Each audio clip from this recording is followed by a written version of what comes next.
ৰাজ্যিক আৰক্ষী থানাৰ ভাৰপ্ৰাপ্ত বিষয়া অচিসকলৰ সৈতে মুখ্যমন্ত্ৰী বৈঠক যে শ্ৰীমন্ত শংকৰদেৱ কলাক্ষেত্ৰত অনুষ্ঠিত এই বৈঠকসমূহ যে ৰাজ্যত আৰক্ষী বিভাগৰ সেৱা উন্নতিকৰণৰ লক্ষ্যে এই বৈঠকৰ যে প্ৰত্যক্ষভাৱে থানা পৰ্যায়ৰ সুবিধা অসুবিধা বুজ ল'বলৈ মুখ্যমন্ত্ৰী ডক্টৰ হিমন্ত বিশ্ব শৰ্মা অচিসকলৰ কাষ চাপিছিল। অসমৰ আৰক্ষী ইতিহাসৰ প্ৰথমবাৰৰ বাবে অনুষ্ঠিত হৈছিল এনে বৈঠক।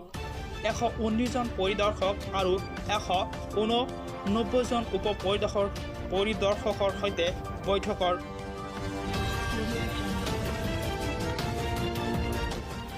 আপোনালোকে বাতৰি শুনিবলৈ পাব DYG 323 চেনেলত।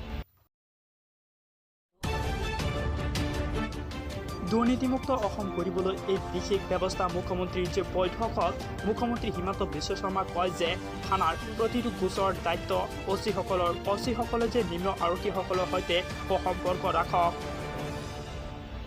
থানাৰ প্ৰতিটো গোচৰৰ দায়িত্ব অচিসকলে নিম্ন আৰক্ষীসকলৰ সৈতে সুসম্পৰ্ক ৰাখক। পাৰদৰ্শিতা ভিত্তি 2 বছৰ মূৰে বদলি হ'ব ভাৰপ্ৰাপ্ত বিষয়াসকলে।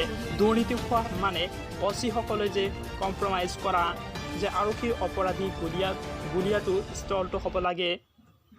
মুখ্যমন্ত্ৰী কয় যে ভৰিত গুলীয়াব অধিক আইনে দিছে যে চোৰে অচি নাম শুনিলে পলায়ন কৰিব লাগে বুলি ডক্টৰ হিমন্ত বিশ্ব শৰ্মাই কয় যে লগতে মুখ্যমন্ত্ৰী হিমন্ত বিশ্ব শৰ্মাই কয় যে লগতে আৰু এটা কয় যে পাছপোৰ্ট ভেৰিফিকেশ্যন সন্দেহ থকা লোকৰ ৰিপৰ্ট সকলো লগ যে 3 মাহৰ ভিতৰতে প্ৰতিখনৰ থানাত এনেকৈ গাড়ী দিয়া হ'ব। হয়, মই চাদাম উপস্থিত আছোঁ আপোনালোকৰ লগত সকলো ধৰণৰ খবৰ দিবলৈ মই চেষ্টা কৰিম যে পাৰ্পচনেল PP দিয়া হ'ব যাতে অপৰাধী সহজে বেল নাপায় যে প্ৰতিজন কনিষ্ঠকৰ প্ৰতি 15 দিনৰ মেডিকেল চেকআপ কৰিব লাগিব। এয়া হিমন্ত বিশ্ব শৰ্মাই ৰায় দিয়া হৈছে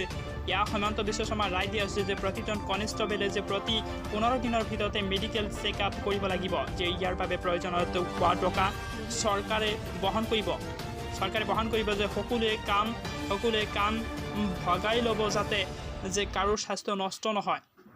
হয়, অপৰাধীৰ লগতে কেতিয়াও কম্প্ৰমাইজ নকৰিব, সকলো মানুহকে সমান সন্মান কৰক যে মোক আৰু আৰক্ষীসকলৰ প্ৰধান ষ্টেফৰ কথা কৈ লাভ নাই যে বুলি কয় ডক্টৰ হিমন্ত বিশ্ব শৰ্মা।